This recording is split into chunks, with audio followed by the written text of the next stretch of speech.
The rain came down in sheets, turning the Nashville streets into rivers of reflected neon. Grace Patterson stood at the window of Sam's Diner, watching the storm through glass that rattled with each thunder crack. Her feet ached from the double shift, and her mind kept circling back to the eviction notice folded in her apron pocket. 3 days. She had 3 days to come up with 2 months' rent, or she would be out on the street. The diner was finally empty at 11:30. Grace had sent the cook home an hour ago, and now she just needed to finish the closing checklist before walking the 6 blocks to her apartment in the downpour. She had no umbrella. The last one had broken 2 weeks ago, and $20 for a new one might as well have been $20,000. She turned from the window and started wiping down the counter when movement outside caught her eye. An elderly man in an expensive gray suit was walking past the diner, his silver hair plastered to his head by the rain. He moved slowly, one hand pressed against his chest. Grace watched as he stumbled, caught himself against a lamppost, then took 2 more steps before his legs gave out completely. He collapsed onto the wet sidewalk just outside the diner's red brick entrance. Grace dropped her rag and ran. She did not think about her shift being over or about getting soaked. She did not think about anything except the man lying motionless in the rain. She burst through the door and dropped to her knees beside him, water instantly soaking through her uniform. His face was gray, his lips slightly blue. Grace pressed 2 fingers to his neck and felt a weak, irregular pulse. She had taken a CPR class at the community college 3 years ago, back when she thought she might become a nurse before her mother got sick and the medical bills started piling up. "Sir, can you hear me?" She leaned close to his face, rain streaming down both of them. His eyes fluttered but did not open. She pulled her phone from her apron with shaking hands and dialed 911, giving their location while she positioned him flat on his back. "I need you to stay with me," she said, beginning chest compressions. The 911 operator stayed on the line, coaching her through each step. Grace counted aloud, keeping rhythm, her arms burning as she pushed down on his chest again and again. Rain filled her eyes and mouth, but she did not stop. 2 figures in dark hooded sweatshirts appeared at the edge of the lamplight, standing on the opposite sidewalk. They watched but did not approach. Grace barely registered them, focused entirely on the man beneath her hands. She tilted his head back, pinched his nose, and gave 2 rescue breaths. Then back to compressions. "Come on," she whispered between counts. "Please do not leave yet.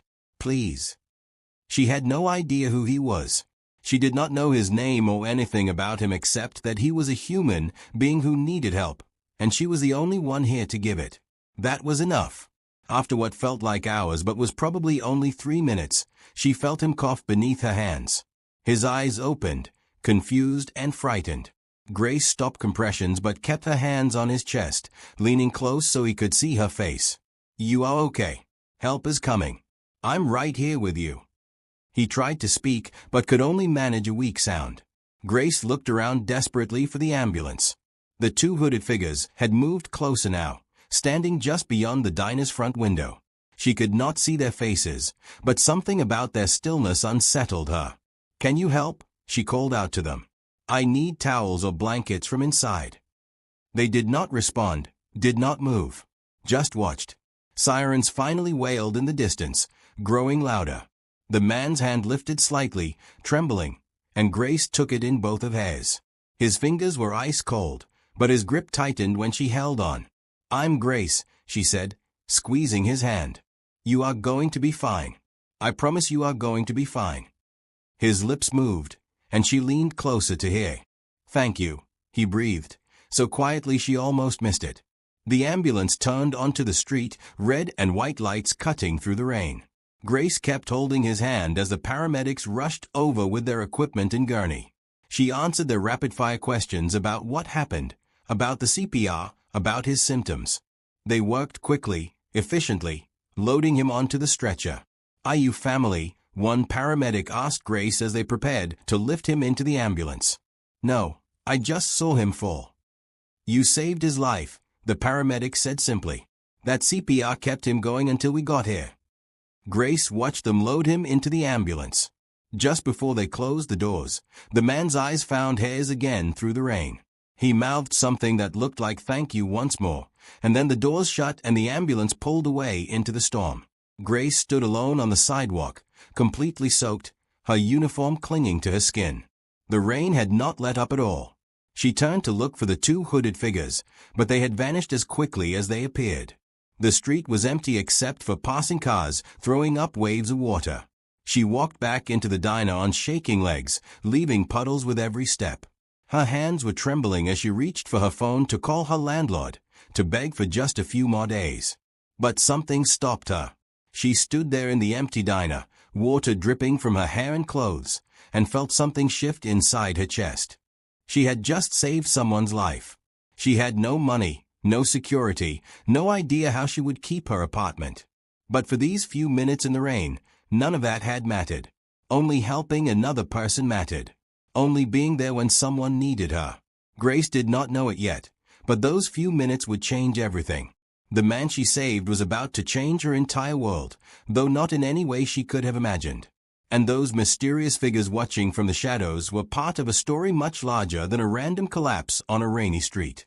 But right now, all Grace knew was that she needed to get out of these wet clothes, finish closing the diner, and somehow find the strength to face another day of impossible choices and mounting bills.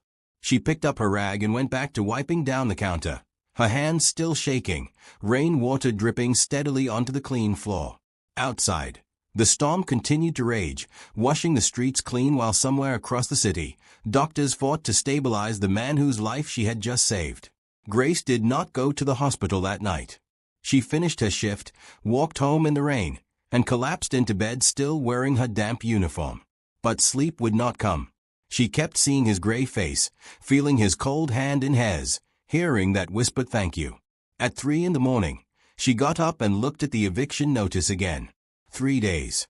Then she looked at herself in the bathroom mirror, at the dark circles under her eyes and the worry lines that had appeared over the past year. She was 28 years old and looked 40.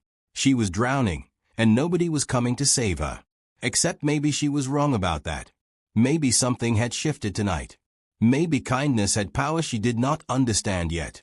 Maybe that man lying in a hospital bed somewhere would remember the soaked waitress who would not let him die alone in the rain. Grace went back to bed and finally fell asleep just as dawn broke over Nashville, the storm having passed, leaving the morning air clean and full of possibility she could not yet see. Grace woke at noon after only 5 hours of sleep, her body aching from the previous night's double shift and the CPR compressions. She made instant coffee in her small kitchen and stared at the eviction notice on her counter. Today was supposed to be her day off before starting another string of shifts, but she could not stop thinking about the man from last night. She did not even know his name. The hospital would not tell her anything over the phone since she was not family. But Grace could not shake the feeling that she needed to check on him, to know that he had made it through the night. Maybe it was silly. Maybe it made no sense to care so much about a stranger. But she got dressed anyway, pulled her hair into a ponytail, and took the bus to Nashville General Hospital. The woman at the information desk looked at Grace skeptically when she asked about the elderly man brought in last night with a heart attack. "Are you family?" "No, I'm the one who performed CPR. I just want to know if he is okay." The woman's expression softened slightly. She typed something into her computer. "Richard Montgomery. He is in the cardiac ICU. Stable condition. But only family can visit." Richard Montgomery. Now he had a name.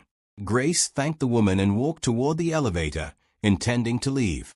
But her feet carried her up to the cardiac floor instead. She knew she could not see him, but being nearby somehow felt important. The waiting area on the 4th floor had large windows overlooking downtown Nashville. Grace sat in an uncomfortable plastic chair and waited for nothing in particular. She told herself she would stay for just an hour, just to feel like she had not abandoned him completely. 30 minutes passed. Then an hour. Grace scrolled through her phone, looking at job listings she could not pursue because she already worked every available hour.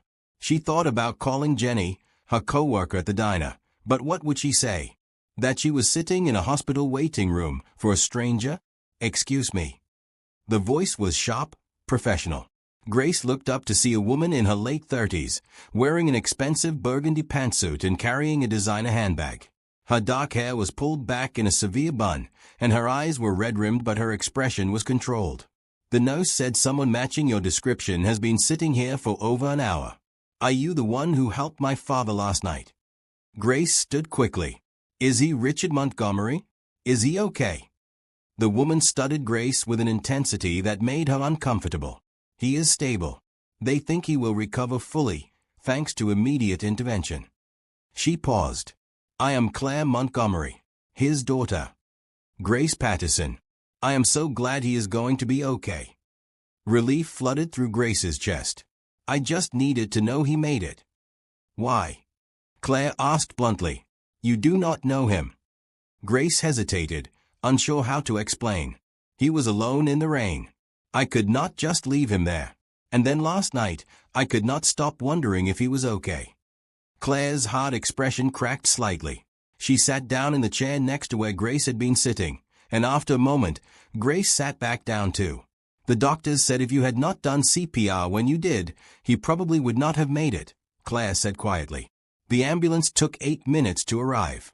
That would have been too long. They sat in silence for a moment. Grace could see the exhaustion in Claire's face, the worry beneath the professional exterior. How long has it been since you slept? Grace asked gently. Claire glanced at her, surprised by the question. I flew in from Chicago last night as soon as the hospital called. I have not been back to Nashville in 2 years. Something painful crossed her face. My father and I are not close. We're not close. I do not know the right words anymore. You are here now, Grace said. That is what matters. Claire looked at her with an expression Grace could not quite read. Why did you come here today? The hospital cannot tell you anything. You cannot see him. Grace shrugged. I do not really know. It felt wrong to just go back to my normal life and never know what happened to him. Your normal life, Claire repeated. What do you do? I am a waitress at Sam's Diner. That is where he collapsed, right outside. I also work part-time at a grocery store and clean offices on weekends. Claire's eyebrows rose slightly. 3 jobs. Bills do not pay themselves, Grace said with a tired smile. Before Claire could respond, a doctor in blue scrubs approached them. Ms. Montgomery, your father is awake and asking for you. Claire stood immediately. The doctor's eyes moved to Grace. He is also asking about the woman who helped him. Are you Grace? Grace nodded, standing as well. He would like to see you, if you are willing. Just for a moment. Grace looked at Claire, not wanting to intrude on family time. Claire gave a small nod. Come on. Apparently, you made quite an impression.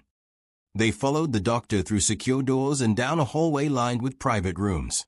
The doctor stopped outside room 412. 5 minutes.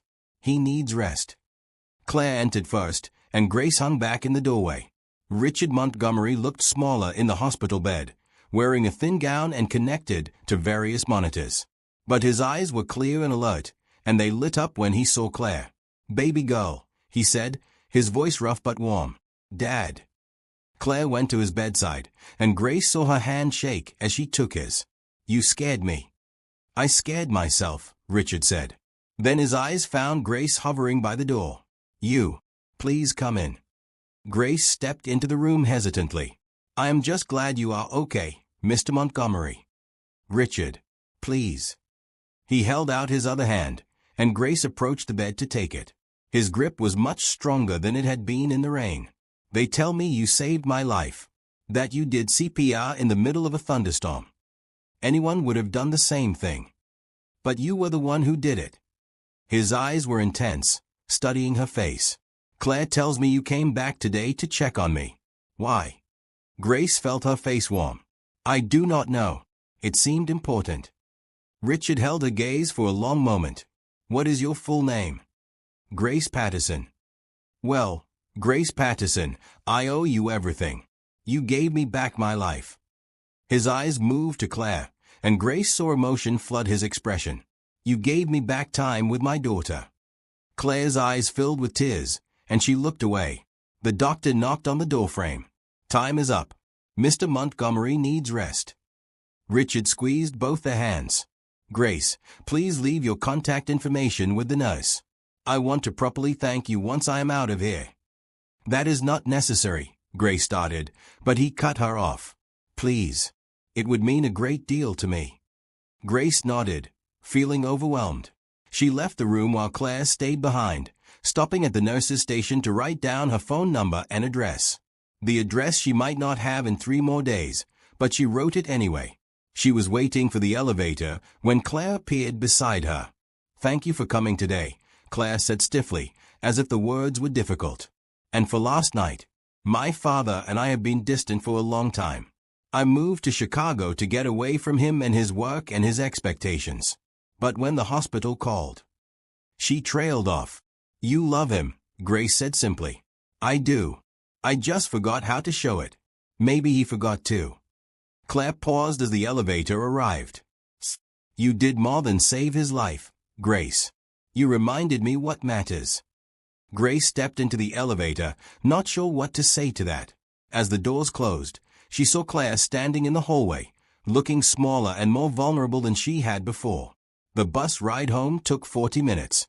Grace used the time to check her bank account on her phone, hoping somehow the numbers would have changed. They had not. She had $143 to her name and rent of $1,200 due in 3 days. But as she stepped off the bus in her neighborhood, she realized she felt lighter than she had in months. She had saved someone's life. She had made a difference. Maybe that did not pay rent, but it meant something. It had to mean something. 2 days passed. Grace worked her shifts at the diner and the grocery store, moving through her days in an exhausted haze. She had not heard from Richard Montgomery, though she had not expected to. He was probably busy recovering and had more important things to worry about than properly thanking a waitress. Tomorrow was the day her eviction became official, if she could not pay. She had $20 more than she did 2 days ago, which changed nothing. Tonight she would need to start packing her few belongings and figure out where she could go. Jenny had offered her couch, but Jenny already had 3 roommates in a tiny apartment. Grace refused to be a burden. She was refilling salt shakers at the diner during the afternoon lull when her phone rang. Unknown number. She almost did not answer, but something made her pick up. "Is this Grace Patterson?" A woman's professional voice. "Yes." "This is Amanda Carroll, Mr. Richard Montgomery's assistant. Mr. Montgomery would like to meet with you tomorrow afternoon at 2 o'clock, if you are available. He is being discharged from the hospital this morning and would like to speak with you as soon as possible." Grace's mind raced. Tomorrow at 2, she was supposed to work at the grocery store. But something in the assistant's tone suggested this meeting was important. "Can I ask what this is about?" Mr. Montgomery would prefer to discuss that in person. "Can you make it?" Grace made a quick decision. "Yes." "Where?" The assistant gave her an address in Belmead, one of the wealthiest neighborhoods in Nashville. "A car will pick you up at 1:30. What is your address?" Grace gave her apartment address, wondering if she should mention she might not live there by tomorrow. But what would she say? She thanked the assistant and hung up, her heart pounding. Everything okay? Sam, the diner owner, appeared beside her with a concerned expression. "I think so. That man I helped the other night, he wants to meet with me." Sam nodded slowly. "That is good. Maybe he wants to give you a reward or something. God knows you deserve some good luck." Grace had not thought about a reward.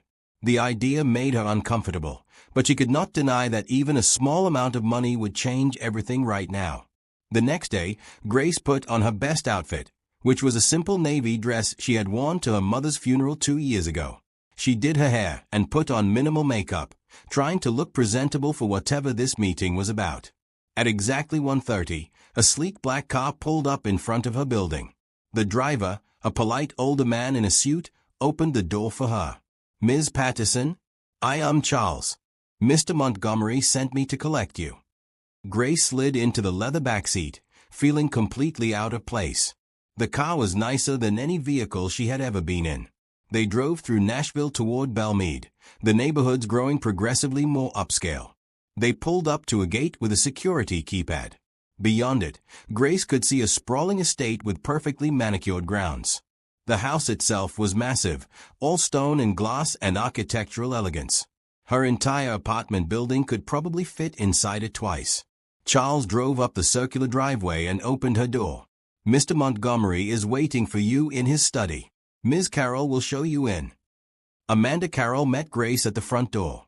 She was a woman in her 50s with kind eyes and a warm smile. "Grace, thank you so much for coming. Richard is very eager to see you." She led Grace through a foyer with marble floors and a chandelier that probably cost more than Grace would earn in a lifetime. Down a hallway lined with artwork, then into a study with floor-to-ceiling bookshelves and large windows overlooking a garden. Richard sat in a leather chair near the fireplace. He looked much better than he had in the hospital, wearing casual clothes and reading glasses. He stood when Grace entered, moving slowly but steadily. "Grace, thank you for coming." He gestured to the chair across from him. "Please, sit." Amanda quietly left, closing the door behind her. Grace sat on the edge of the chair, her hands folded in her lap. "How are you feeling?" she asked. Like a man who should have listened to his doctors about stress and diet 6 months ago, Richard said with a wry smile. "But alive, thanks to you. I wanted to meet with you to properly express my gratitude and to learn more about the woman who saved my life." "There is not much to know," Grace said honestly. "I work 3 jobs. I live in a small apartment. I saw someone who needed help and helped them." "3 jobs," Richard repeated. "Tell me about that." Grace hesitated, but something about his gentle expression made her honest. "I wait tables at Sam's Diner. I work part-time at Fish's Grocery. And I clean offices Friday and Saturday nights. It is still barely enough, but it is what I have." "Barely enough for what?" "For rent and bills and food. Medical debt from when my mother was sick before she passed. Student loans from the 2 years of community college I completed before I had to drop out." Richard listened intently. "And your family?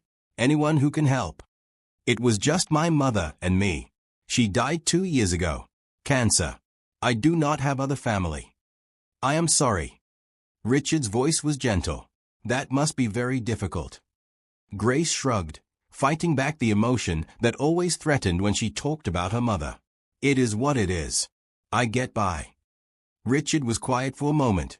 "Grace, I am going to be direct because I think you appreciate honesty. I looked into your situation. I hope that does not offend you, but I needed to understand who saved my life and what their circumstances were." Grace felt heat rise in her face. "You investigated me. I verified you. I know about your mother's medical bills. I know about your eviction notice. I know you are drowning in debt while working yourself to exhaustion." He leaned forward. "And I want to help."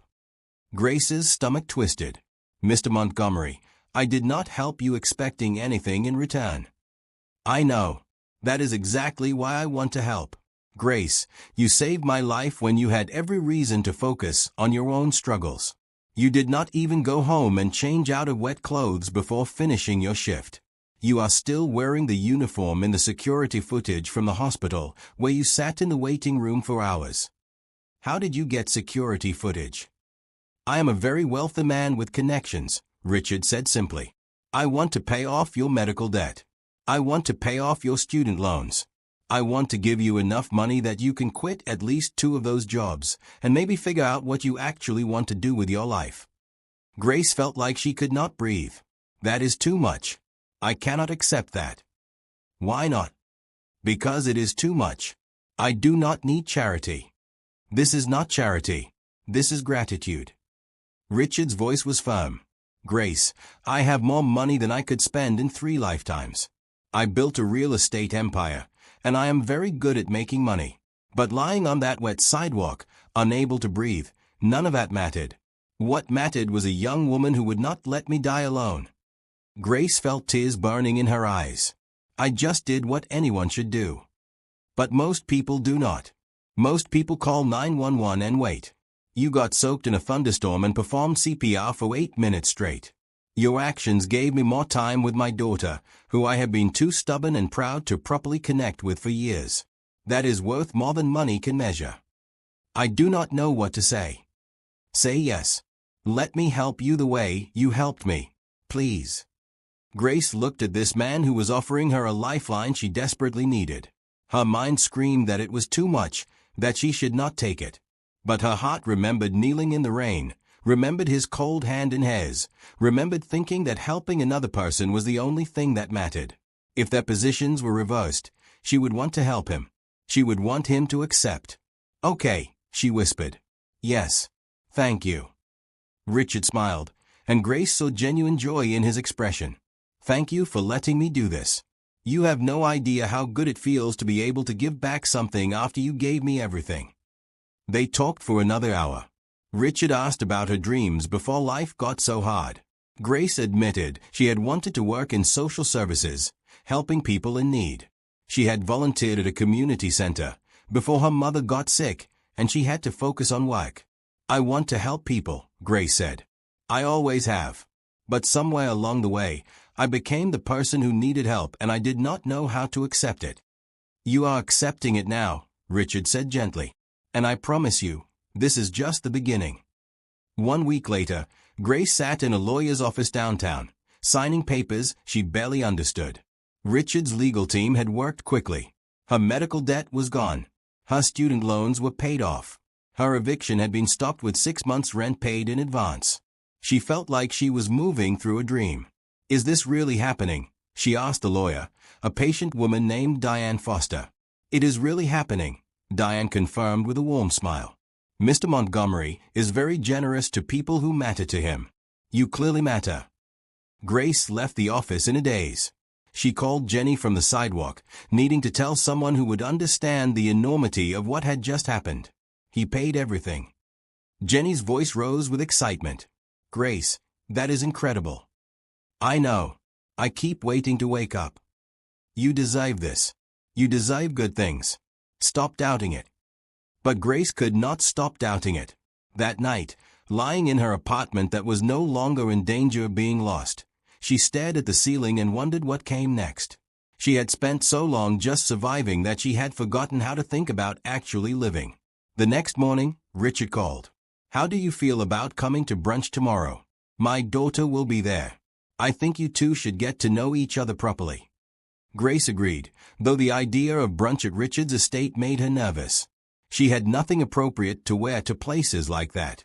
As if reading her mind, Richard added, Amanda will be calling you later about taking you shopping. My treat. And before you argue, think of it as a gift for my peace of mind. Grace wanted to argue but found she could not. Thank you, Richard. Call me Rich. My friends do. Friends. The word settled warmly in Grace's chest. The shopping trip with Amanda was overwhelming. Grace had never been in stores where a single dress cost more than her monthly grocery budget used to be. But Amanda was kind and patient, helping Grace pick out several outfits that were nice without being overly formal. Rich told me you used to want to work in social services, Amanda said as they looked through blouses. Is that still something you think about? All the time. But I do not have the degree for it. I only finished 2 years of school. What if you could go back? Finish your degree. Grace held a green blouse against herself, checking the mirror. I guess I could now. I have not even thought that far ahead yet. Everything has happened so fast. Take your time, Amanda advised. But do not wait too long. Life has a way of filling up if you let it. Brunch the next day was on Richard's back patio, which overlooked a pool and garden that looked like something from a magazine. Claire arrived right on time, wearing jeans and a simple red sweater. She looked more relaxed than she had at the hospital.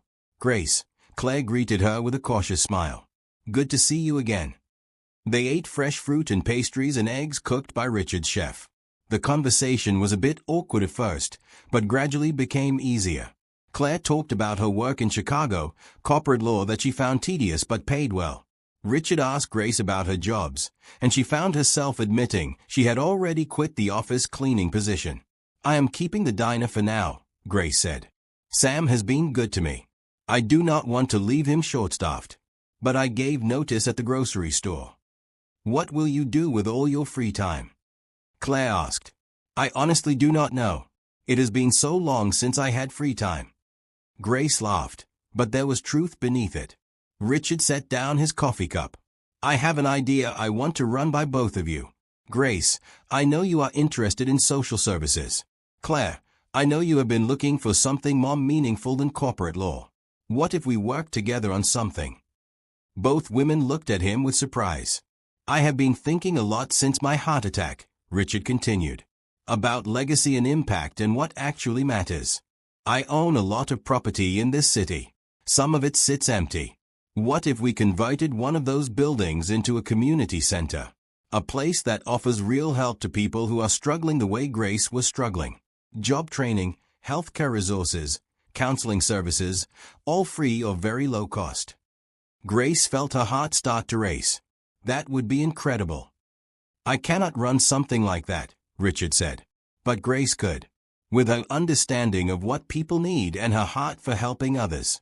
And Claire has the legal and business skills to set up the structure properly. Claire looked at her father with an unreadable expression.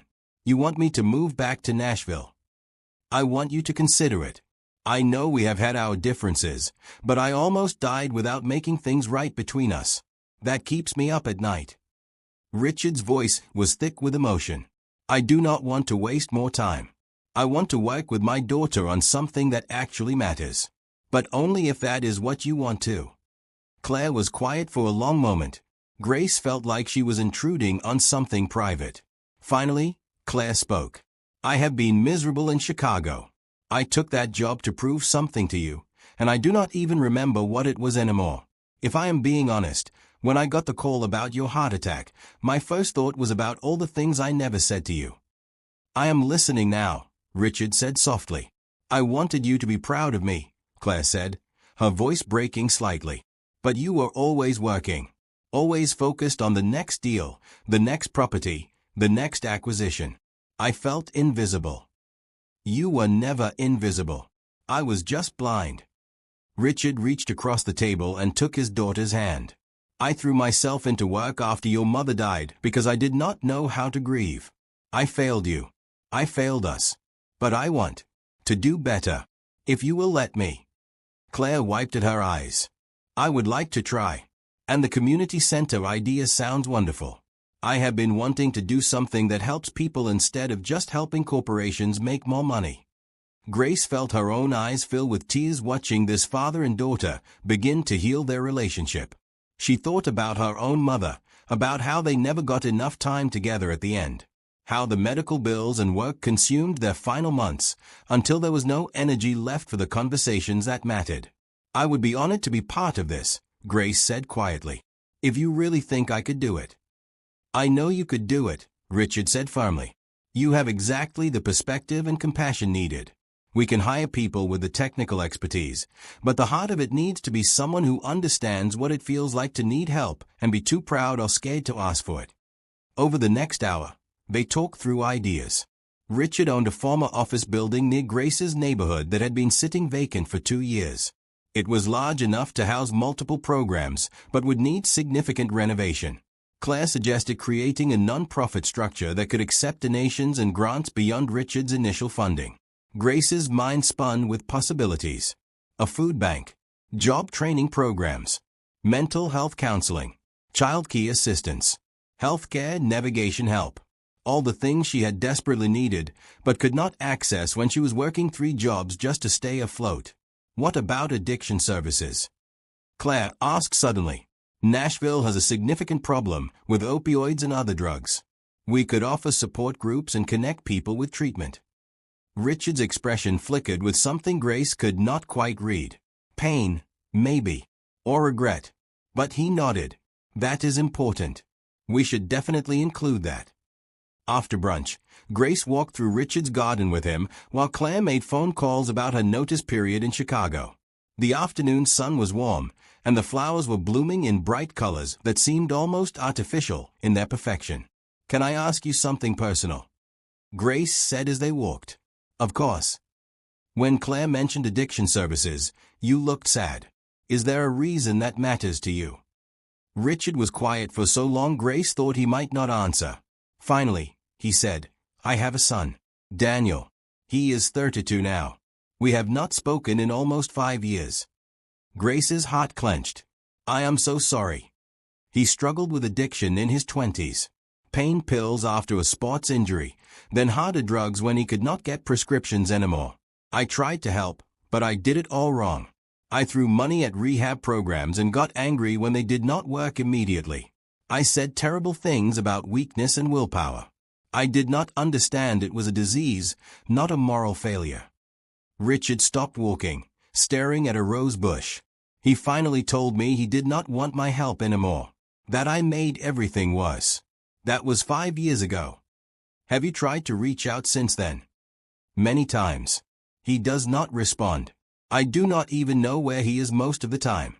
I have hired investigators to make sure he is alive, and he is. Living on the streets, mostly, here in Nashville. But he does not want to see me. Maybe he will, Grace said gently. Maybe when he is ready, he will come back. And having addiction services at the center means if he ever wants help, there will be a place for him. Richard looked at her with gratitude. That is exactly what I was thinking. I cannot force him to accept help. But I can make sure help is there if he ever wants it. They walked back to the house in comfortable silence. Grace was starting to understand that Richard's generosity was not just about thanking her. It was about trying to make meaning out of his pain and his failures. He could not get back the years with Claire or fix things with Daniel immediately, but he could help other people. He could create something that mattered. That evening, Grace went home to her apartment and sat on her couch with a notebook. She started writing down every resource she wished she had when her mother was sick. Every kind of help she had needed but could not find or afford. The list grew to 3 pages. Her phone buzzed with a text from Jenny. Dinner tomorrow? I want to hear everything about your new life as a fancy person. Grace smiled and texted back. Not fancy. Just lucky. And yes to dinner. My treat for once. She meant it. For the first time in 2 years, she could afford to buy a friend dinner without mentally calculating whether she would have enough for bus fare the rest of the week. The relief of that was almost overwhelming. But more than the financial relief, Grace felt something she had not felt in a long time. Purpose. Direction. The sense that her life was moving toward something instead of just away from disaster. She had saved Richard's life in the rain, and somehow he had saved Hayes right back. Her neighbor Tom knocked on her door around 8. He was a contractor in his 50s who had lived in the building for 20 years. Hey Grace. Heard through the grapevine you are doing better. That true? It is true. I got some help I desperately needed. That is real good. You deserve it. Listen, I heard you talking in the hallway about some community center project. If you need construction help or advice, I am available. I do not have much, but I know buildings inside and out. Grace felt warmth spread through her chest. Thank you, Tom. I might take you up on that. We are going to need people who care about the neighborhood to make this work. Well, I care. And I know lots of other folks around here who would help too if they knew it was for something good. After Tom left, Grace sat back down with her notebook. She added Tom's name under a section labeled Potential Volunteers and Advisors. Below that she wrote people from the neighborhood who understand what is needed.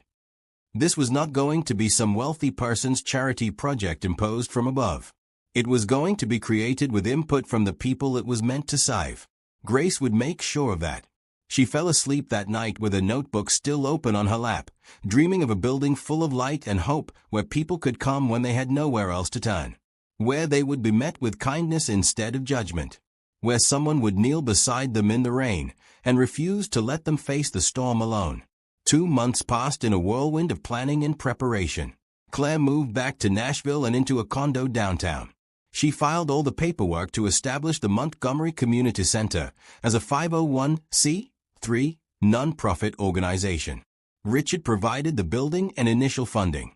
Grace quit her job at the grocery store but kept working part-time at the diner, wanting to maintain that connection to her old life and to Sam, who had been kind when kindness mattered. The vacant office building Richard owned was in decent structural shape but needed significant interior work. Tom brought in 3 other contractors from the neighborhood who offered discounted rates. Grace spent her days at the building site, working with architects and designers to create spaces that would feel welcoming instead of institutional. I wanted to feel like someone's home, Grace explained to the design team. Not like a government office or clinic. People need to feel comfortable here. They planned a large common area with comfortable seating and natural light. Several smaller rooms for private counseling or meetings. A commercial kitchen for cooking classes and a food pantry. A computer lab for job searching and resume building. 2 classrooms for GED preparation and other educational programs. and a dedicated space for addiction recovery support groups. Grace threw herself into research, meeting with directors of other community centers and social service organizations around Nashville. She learned what worked and what did not. She built relationships with mental health providers, job training programs, and healthcare organizations who could partner with the center. Claire handled the legal and financial structures with impressive efficiency. She secured grants and set up donation systems. She created partnerships with local businesses who could provide job opportunities for center clients. She and Richard worked together daily, and Grace watched their relationship slowly heal. One afternoon, Grace found them in Richard's study, laughing over old photo albums. She started to back out, not wanting to intrude, but Richard waved her in. "Look at this," he said, pointing to a picture of a young Claire, maybe 7 years old, sitting on Richard's shoulders at a construction site. Both of them were wearing hard hats and huge smiles. "She used to come with me to job sites before your mother died," Richard told Claire. "You wanted to be a builder like Dad." "I forgot about that," Claire said softly, studying the photo. "When did we stop doing things together?" "When I stopped making time for what mattered," Richard said. "But we are making time now." Grace smiled and quietly left them to their memories. She walked through the house and out to the garden, where she called her friend Jenny to catch up. "The center opens in 6 weeks," Grace said. "I cannot believe how fast this is happening." "Because you are making it happen," Jenny replied. "You and Rich Guy and his daughter. It is amazing, Grace. Really amazing. Have you thought about what comes after opening day?" "What do you mean?" "I mean, what happens when it is actually open and people start coming? Are you ready for that?" Grace sat down on a stone bench, the question settling heavily. "I think so. We have hired some staff.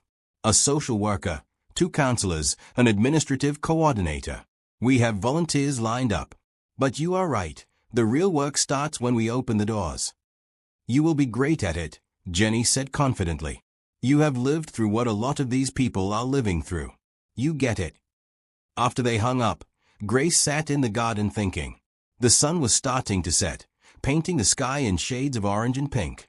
She thought about the person she had been 3 months ago, working 3 jobs and facing eviction.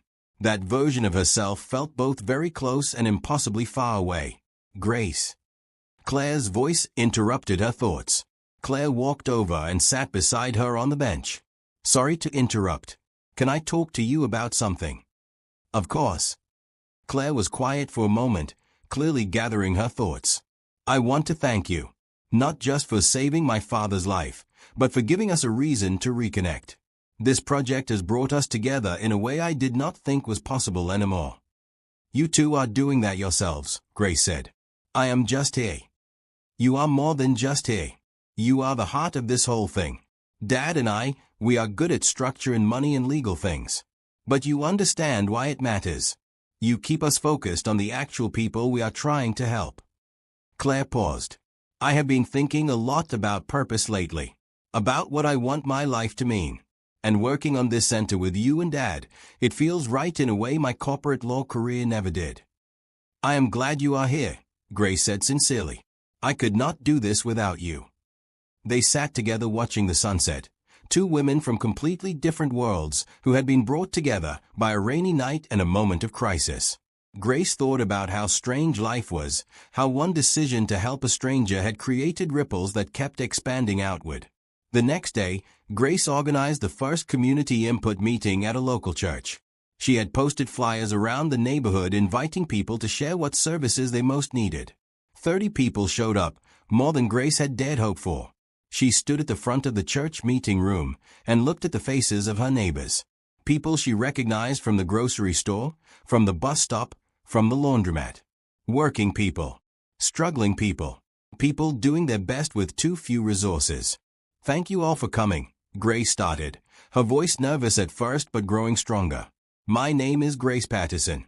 I lived in this neighborhood until recently, working 3 jobs to pay rent, drowning in medical debt from my mother's illness. I know what it feels like to need help and not know where to find it."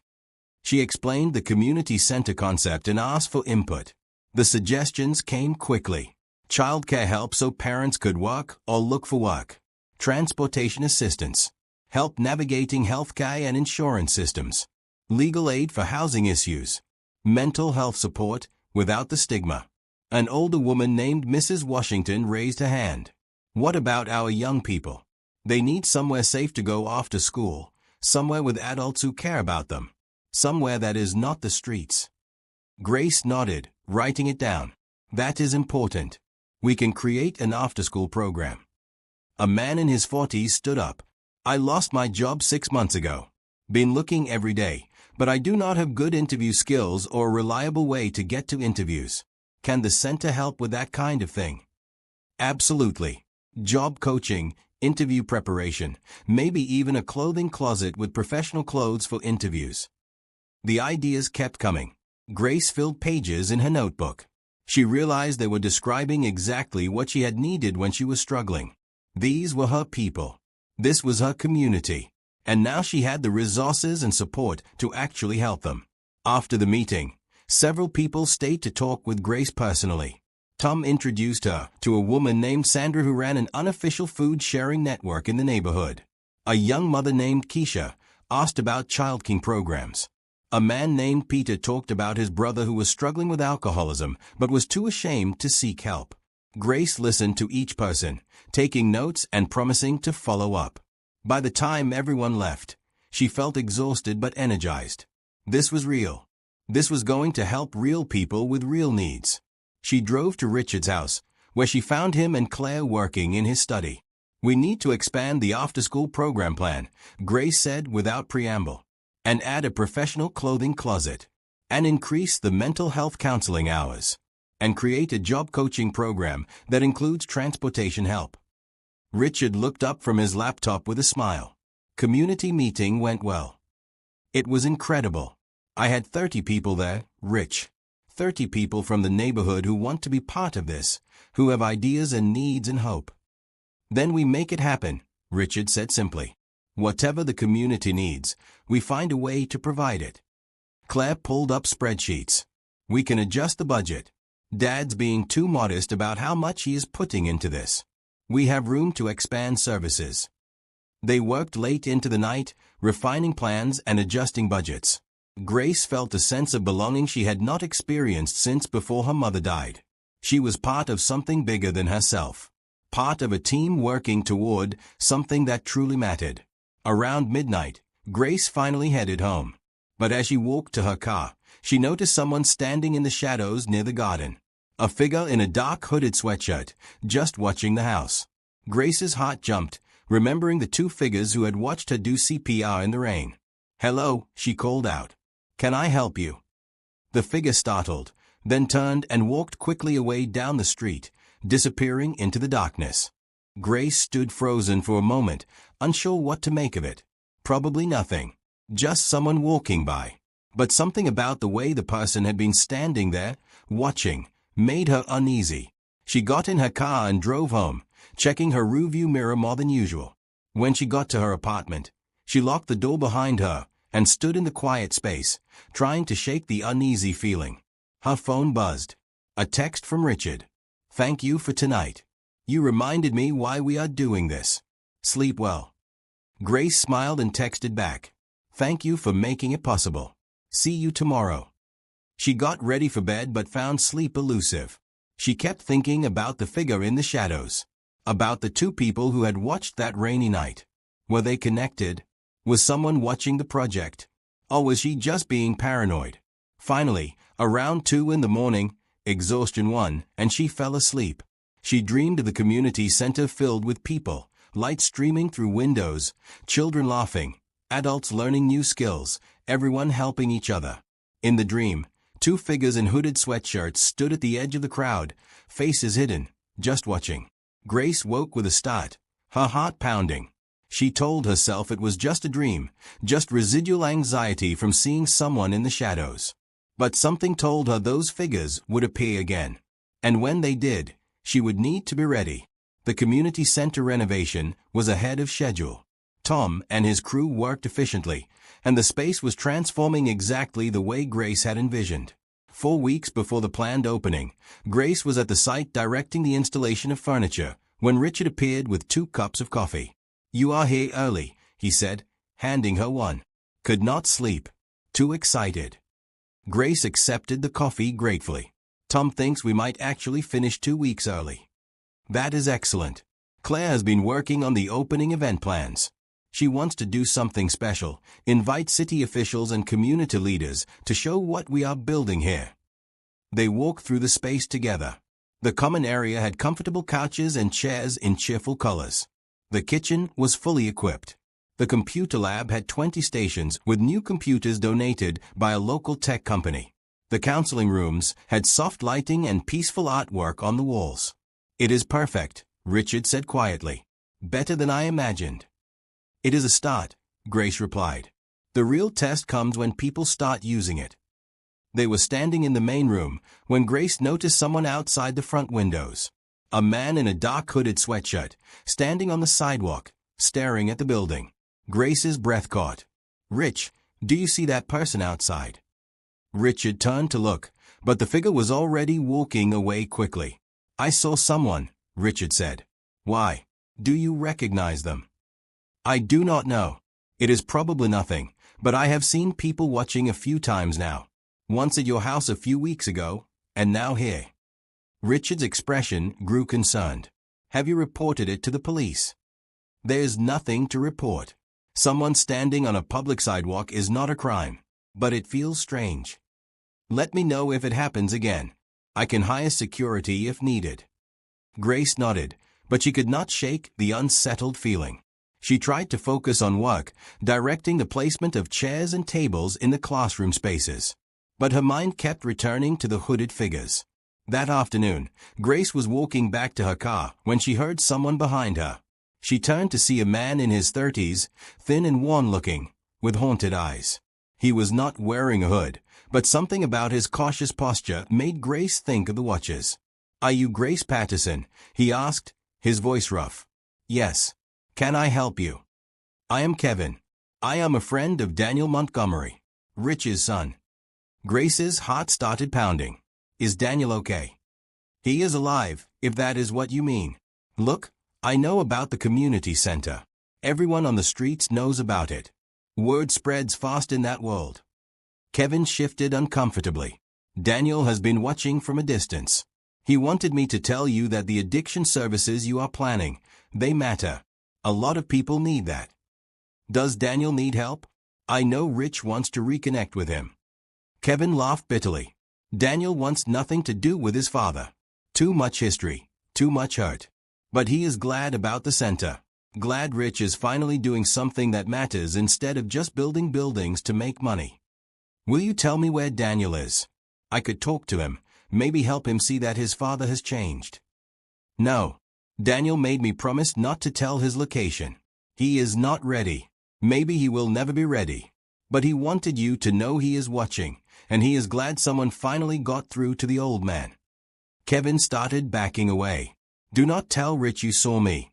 Daniel trusted me to give you a message, not to bring his family down on him. Wait, Grace called, but Kevin turned and walked quickly away, disappearing around a corner. Grace stood on the sidewalk, her mind racing. So the watchers were Daniel and Kevin. They had been there that rainy night. They had been watching the house. They were watching the center now. Daniel was out there somewhere, struggling with addiction, but still caring enough to observe his father's redemption from a distance. She got in her car and sat there for a long time, trying to decide what to do. Richard deserved to know his son was nearby and watching. But Kevin had asked her not to tell, and Daniel clearly was not ready for contact. Grace understood that kind of not ready. Sometimes people needed time to heal before they could accept love or help. Finally, she decided she would not tell Richard yet. Not until she could figure out a way to help Daniel that respected his boundaries. But she would keep watching for the hooded figures, and maybe next time she could talk to Daniel directly. She drove to the diner for her evening shift. Sam was at the grill, and Jenny was waiting tables. The familiar routine was comforting after the strange afternoon. You look stressed, Jenny observed during a lull. Everything okay with the center? The center is fine. Just complicated personal stuff. Grace did not want to share Daniel's secret, even with her closest friend. After her shift, Grace drove home but found herself detouring past the community center. It was dark, but street lights illuminated the front of the building. And there, standing across the street in the shadows, was a single figure in a hooded sweatshirt. Grace pulled over and got out of her car. The figure tensed but did not run. "Daniel." Grace called softly. The figure pulled back his hood. Even in the dim light, Grace could see the resemblance to Richard. Same bone structure, same eyes. But Daniel's face was gaunt, his eyes hollow with exhaustion and pain. "How did you know?" he asked. "Kevin came to see me today. I put it together." Grace walked closer slowly, as if approaching a skittish animal. "Your father talks about you. He misses you. He misses the son he thought he had. The one who was going to take over the business and make him proud. He does not miss me." Daniel's voice was bitter. "That is not true. He told me about your addiction, about how he handled it wrong. He knows he failed you. He threw money at the problem and then got angry when I could not just stop. Like addiction is some kind of moral weakness I could overcome if I just tried harder." Daniel's hands were shaking. "Do you know what it is like to need something so badly that you would do anything for it? To hate yourself for needing it, but need it anyway?" "No," Grace admitted. "But I know what it is like to be lost and ashamed and feel like you do not deserve help. I know what it is like to struggle alone because you are too proud to ask for what you need." Daniel studied her face in the streetlight. "Kevin said you saved my father's life. That you are the reason he is doing all this." He gestured at the building. "We saved each other. He helped me when I desperately needed it. Now we are trying to help other people." "The addiction services," Daniel said. "That was your idea." "It was Claire's idea, but your father supported it immediately. He is hoping that someday, if you ever want help, there will be a place for you here." "I am not ready," Daniel said, his voice breaking. "I am not clean. I am not sober. I am barely holding it together most days. I cannot face him like this. He does not need you to be perfect. He just wants you to be alive and maybe, eventually, willing to let him try again." Daniel shook his head, pulling his hood back up. "I have to go. Tell my father. I do not know. Tell him I am glad he is trying to do something good. But I cannot see him. Not yet. Maybe not ever." "Daniel, wait. At least let me help you find a place to stay, or get some food, or—" But Daniel was already walking away into the darkness, his thin frame disappearing between buildings. Grace stood alone on the empty street, feeling helpless and sad. She got back in her car and drove home, wrestling with whether to tell Richard. By the time she reached her apartment, she had made a decision. She would tell him, but carefully.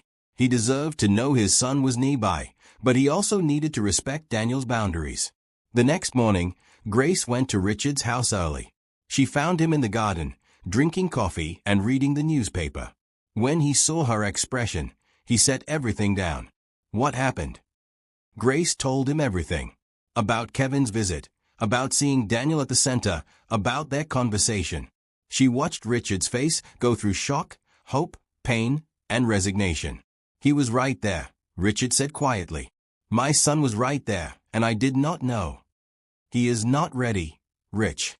Pushing him will only drive him further away." "I know. God help me, I know." Richard stood and walked to the edge of the garden, his back to Grace. "Do you know what it is like to love someone who is destroying themselves and not be able to stop it? To watch them suffer and have them reject every attempt to help? I watched my mother die from cancer over 2 years. I could not save her no matter what I did. So yes, I understand." Richard turned back to her, tears in his eyes. "I was so angry at him. So angry that he would throw away his life, his potential, his future. I said terrible things. Things I cannot take back. I called him weak and selfish, and I told him I was ashamed to call him my son." Grace felt her heart break for both father and son. People say things they do not mean when they are scared and hurting. But I did mean them. At the time, I meant every word. I thought tough love would work. I thought if I cut him off financially and emotionally, he would hit bottom and decide to get better. Instead, I just lost him. Richard sat back down heavily. "How do I fix this, Grace? How do I show him I have changed when he will not even speak to me?" You keep doing what you are doing. You build the center. You create a place where people like Daniel can get help without judgment. And maybe, eventually, he will see that you really have changed. That you finally understand what he needed from you all along. They sat together in the morning sun, two people who had saved each other's lives now trying to figure out how to save someone else. The opening was 3 weeks away. Grace had to believe that maybe, just maybe, Daniel would eventually find his way through the doors they were opening. That kindness and second chances would reach him the way they had reached his father. But first, Daniel would have to want to be reached. And that was the hardest part of all. Subscribe to see if Daniel ever reconciles with his father and gets the help he desperately needs. What would you do in Daniel's situation? Comment below. The community center's soft opening was scheduled for a Friday evening, 2 weeks before the official grand opening. Grace had planned it as a low-key event specifically for people currently experiencing homelessness or addiction, offering them first access to the services. No press, no fanfare. Just an opportunity for the people who needed help most to see what was available. Grace spent the morning setting up. The kitchen was stocked with warm food donated by local restaurants. The counselors and social workers were on site, ready to talk with anyone who wanted help. Informational packets about services were arranged on tables. Everything was ready. Except Grace was terrified no one would come. They will come, Claire assured her at noon. Tom said he has been spreading the word in the neighborhood. Jenny said she told everyone at the diner. People know about this. But what if they do not trust it? What if they think it is too good to be true? Richard appeared with boxes of donated coats. Then we prove them wrong. We show up consistently. We keep our promises. We treat people with dignity until they understand we mean it. At 6 o'clock, they opened the doors. For the first 30 minutes, no one came. Grace tried not to panic. Then a woman with 2 young children arrived hesitantly. "Is this where we can get help with food?" she asked, standing in the doorway as if ready to bolt.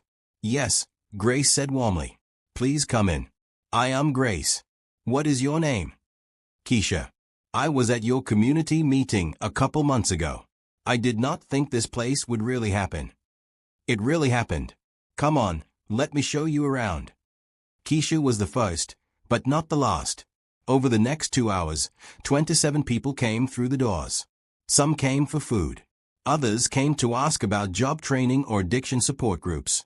A few came just to see if the place was real. Grace moved through the crowd, talking with everyone, learning names and stories. She connected people with the right staff members. She listened to a mother talk about struggling to feed her kids. She held the hand of a man shaking through withdrawal, who was not sure he could get clean but wanted to try. She gave a coat to an elderly woman who had been sleeping in a bus shelter. Around 8 o'clock, Grace was refilling coffee when she saw Kevin come through the door. He looked around nervously, then spotted Grace and walked over. "You came," Grace said. "Yeah. I wanted to see it for myself." Kevin looked around at the warm space, at people laughing and eating and talking with counselors. "This is real. Very real. And you are welcome here, Kevin. Whatever you need." "I do not need anything for me. I came because Daniel is outside. He is scared to come in, but he wanted to see it." Grace's heart leaped. "Can I talk to him?" "I do not know. Maybe. He is across the street." Grace found Richard talking with Tom about construction details. She pulled him aside. "Daniel is outside. Kevin says he is too scared to come in." All color drained from Richard's face. "Should I go talk to him?" "I do not think so. Not yet. Let me try first, okay? I am not his father. I am less threatening." Richard nodded, though Grace could see how much it cost him not to rush outside. "Tell him, I do not know. Tell him I love him. That I am sorry. That he does not have to be ready for anything. Just that I love him." Grace grabbed 2 cups of hot coffee and walked outside. Daniel was standing across the street, hood up, shoulders hunched against the evening cold. Grace crossed over and stood beside him, offering one of the cups. "It is just coffee. No pressure, no expectations." Daniel took the cup, with shaking hands. They stood in silence for a moment, both looking at the lit windows of the community center. "Kevin says it is good inside," Daniel finally said. "It is. People are getting help. Real help, without judgment. Is my father in there? Yes. And Claire. They have both been working really hard on this. But Daniel, your father told me to tell you something. He said to say that he loves you, that he is sorry, and that you do not have to be ready for anything. Just that he loves you. Daniel's breath hitched. He said that. Word for word. They stood in silence again. Grace did not push, did not try to convince him of anything. She just stood beside him in the cold. Two people who had both been broken by life in different ways. I was there that night, Daniel said suddenly. When you saved him. Kevin and I were walking by when he collapsed. I was going to just keep walking. My own father lying there dying, and I was going to walk past him because I was high and ashamed and I did not want him to see me like that. But you stopped, Grace said softly. I stopped and watched you help him. Watched this stranger kneel in the rain and refuse to let him die. And I thought, when is the last time I helped anyone? When is the last time I was the kind of person who would do something like that? Daniel's voice broke. I have been watching ever since. Watching him change, watching you push him to be better. And I kept thinking, maybe if I can get clean, maybe if I can be someone other than the junkie failure son, maybe then I could talk to him again. He does not need you to be anyone other than who you are. He just wants you alive and safe. I am not safe. I am using. I am one bad batch away from overdosing in an alley somewhere. I am exactly what he always said I was, weak and selfish and... Stop, Grace said firmly. You are not weak. Addiction is not weakness. It is a disease, and it is one of the hardest things in the world to fight. The fact that you are standing here, that you have been watching and caring and hoping, that proves you are stronger than you think. Daniel finally turned to look at her, tears streaming down his face. I do not know how to do this. I do not know how to get clean. I have tried so many times and failed every time. So you try again. And this time, you do not have to do it alone. We have counselors in there who specialize in addiction. We have support groups starting next week. We have resources and connections to treatment programs. And you have a father who wants nothing more than to support you through this. What if I fail again? Then you try again after that. Kindness does not run out, Daniel. Second chances do not have a limit. They stood together as the evening grew darker. Finally, Daniel pulled down his hood. Will you come in with me? I do not think I can face him alone. Of course. They crossed the street together, Daniel moving slowly, like he was walking toward something terrifying instead of toward help. Grace opened the door and led him inside. The noise of conversation filled the warm space. Several people looked up as they entered. Richard was across the room talking with Keisha about childcare options. He glanced toward the door and froze when he saw Daniel. Their eyes met across the crowded room. Grace saw 5 years of pain and love and regret pass between them in that single look. Richard started walking toward them, moving carefully as if afraid sudden movement would make Daniel bolt. Daniel stood rooted to the spot, trembling. When Richard was 5 feet away, he stopped. Daniel. His voice was thick with emotion. Dad. You are here. You are really here. I do not know why. This is a mistake. I should not have come. Daniel turned to leave, but Richard took 2 quick steps and pulled his son into a tight embrace. Daniel went rigid, then collapsed against his father, sobs shaking his thin frame. Richard held him, one hand cradling the back of Daniel's head the way you would hold a child. I am so sorry, Richard said, his own tears falling. I am so sorry for everything I said, for everything I did wrong. I am sorry I did not understand. I am sorry I made you feel like you had to face this alone. I am still using, Daniel choked out. I am not clean. I am exactly what you were ashamed of. I was never ashamed of you. I was scared for you, and I handled it all wrong because I did not understand. But I understand now, and I am here. Whatever you need, however long it takes, I am here. The room had gone quiet, everyone watching this reunion. Grace saw Claire standing across the room with tears streaming down her face. Claire walked over slowly and stood beside her father and brother. Danny, she said softly, using a childhood nickname. I missed you so much. Daniel pulled back from Richard to look at his sister. Claire. God, I missed you too. She joined the embrace, and the three of them stood together, a family broken by pain and misunderstanding now beginning to heal. Grace stepped back, giving them space, her own tears blurring her vision. Kevin appeared beside her. I did not think he would actually go in. He was ready. He just needed to know it was safe. Tom approached them with a box of tissues, offering them around. That is something special right there. That is what this place is for. Grace nodded, unable to speak past the lump in her throat. She watched Richard introduce Daniel to the counselor who specialized in addiction services. Watched Claire hold her brother's hand like she was afraid he would disappear if she let go. Watched Daniel, exhausted and scared and sick, but finally surrounded by people who loved him. The rest of the evening passed in a blur. More people came through the doors. More connections were made, more help offered and accepted. But Grace kept coming back to the Montgomery family, reunited after so many years of pain. Around 10 o'clock, most people had left. Richard approached Grace where she was cleaning up the kitchen. I do not have words for what you have given me tonight, he said.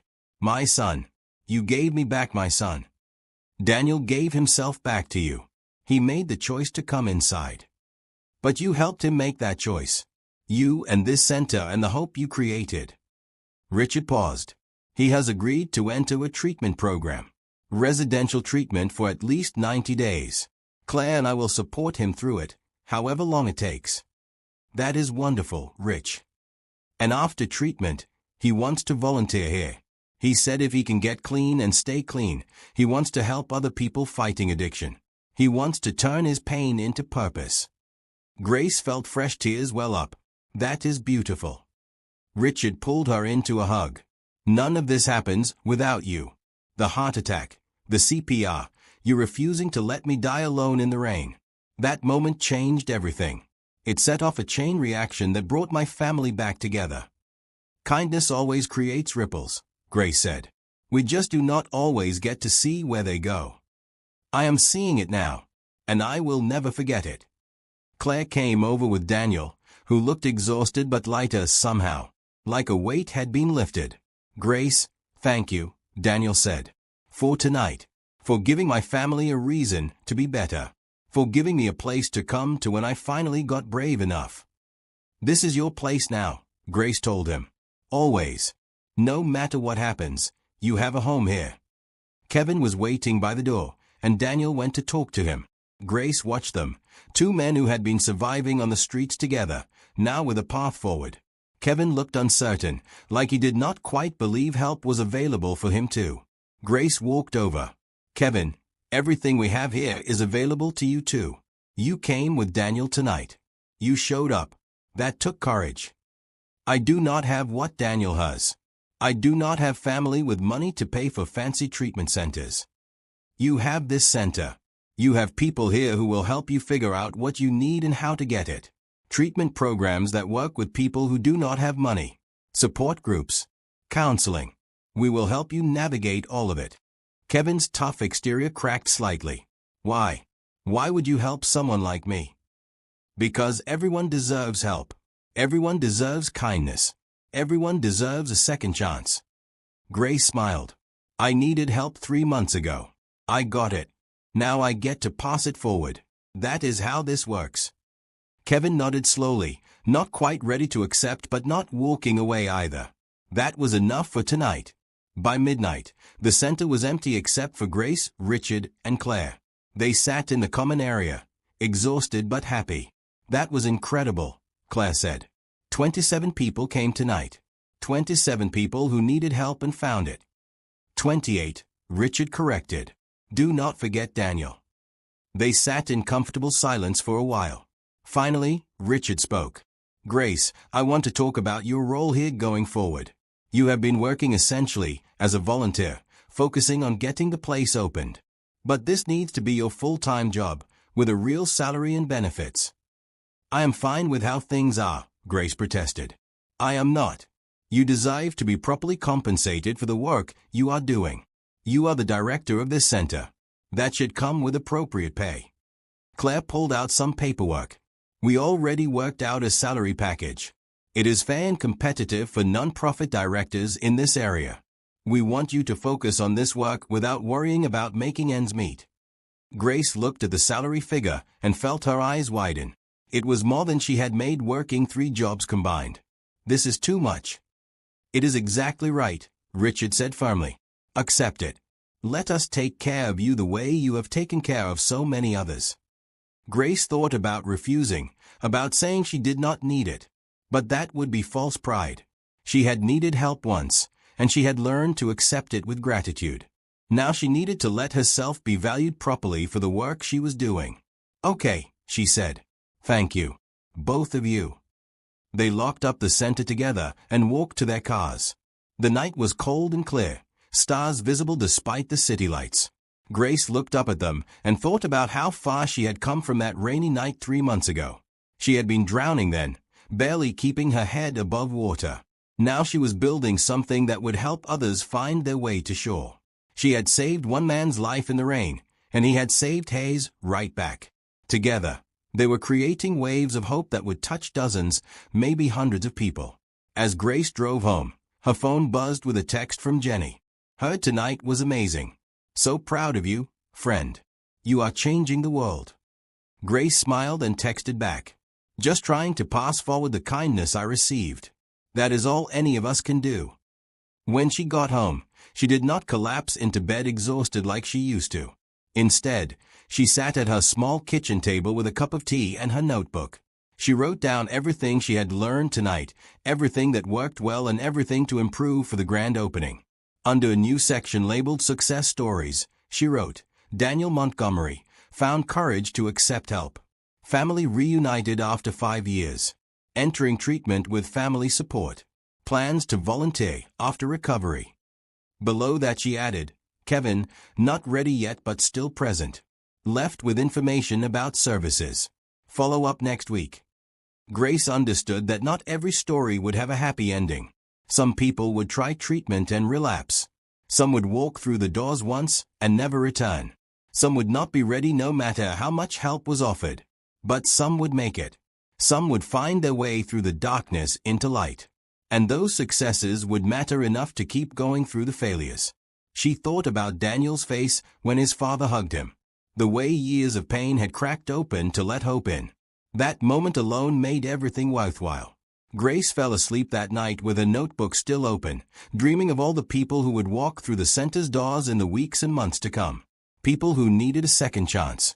People who needed kindness. People who needed someone to kneel beside them in their personal rain and refused to let them face the storm alone. She dreamed of Daniel clean and sober, working alongside her to help others. She dreamed of Kevin finding his own path to recovery. She dreamed of Keisha getting the childcare help she needed and finding stable work. She dreamed of Mrs. Washington's grandson finding a safe place to spend his after-school hours. Most of all, she dreamed of a community transformed by simple acts of kindness, rippling outward in ways no one could predict or control. Building something that would last long after all of them were gone.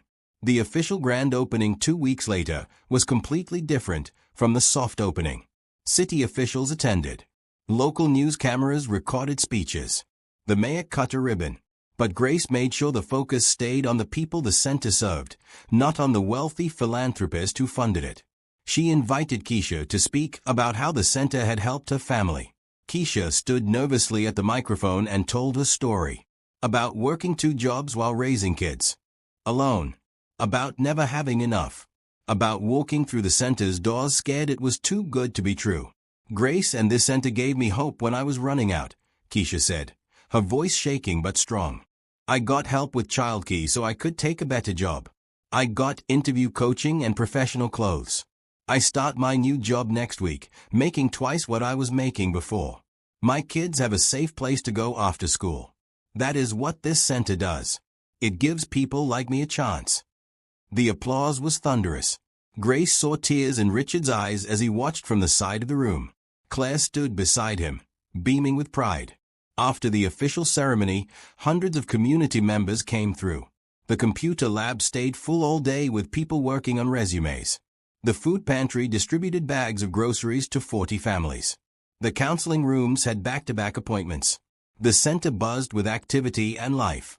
Tom brought his construction crew through on a tour, explaining to the officials how the renovations had been done with efficiency and care. Grace knew exactly what she wanted, he told a reporter. She lived the struggle these folks are living. She made sure every detail supported dignity and hope. Jenny brought Sam from the diner. Sam walked through with wide eyes, seeing the transformation from empty building to thriving community hub. Grace used to work herself to exhaustion just to survive, he told anyone who would listen. Now look at her, running this whole place, changing lives. I always knew she had it in her. As evening approached and the crowds thinned, Grace found a quiet moment in her office. It was small but comfortable, with windows overlooking the common area, so she could always see what was happening. She sat at her desk and looked at the framed photo Claire had given her that morning.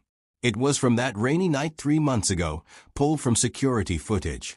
Grace kneeling beside Richard in the downpour, her face determined, his hand in hers. Below the image, Claire had written, "Where it all began. When one act of kindness changed everything."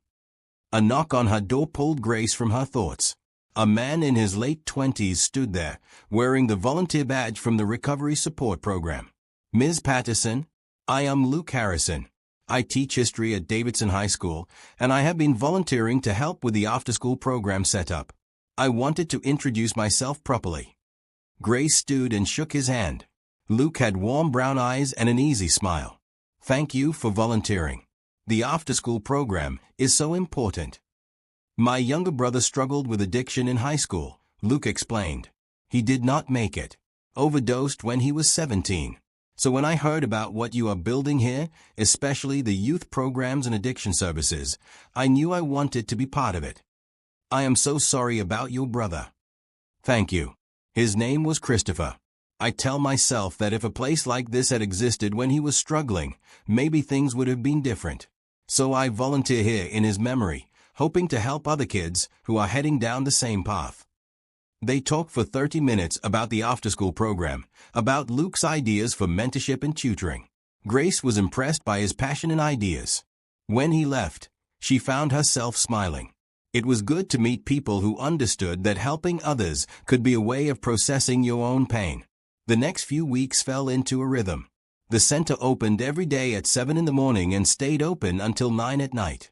Grace arrived early and stayed late, learning every aspect of running the operation. She hired additional staff as needed, always prioritizing people who had personal experience with the struggles they were addressing. Daniel completed his first month in residential treatment. He called Richard and Claire every few days, and sometimes he asked to speak with Grace too. He told her about the hard work of getting clean, about facing the reasons he had started using in the first place, about learning to forgive himself. "I am not fixed," Daniel told her during one call. "The counselors keep saying I will never be fixed, that recovery is a lifelong process. But I am better, and I have hope, which is more than I have had in years." "That is enough," Grace assured him. "Hope is always enough to build on." Kevin started attending the addiction support groups. He was not ready for treatment yet, but he showed up twice a week and listened to other people's stories. He started volunteering to help set up chairs and make coffee. Small steps, but steps forward nonetheless. Keisha started her new job and brought her first paycheck to show Grace. "Look at this," she said, tears of joy streaming down her face.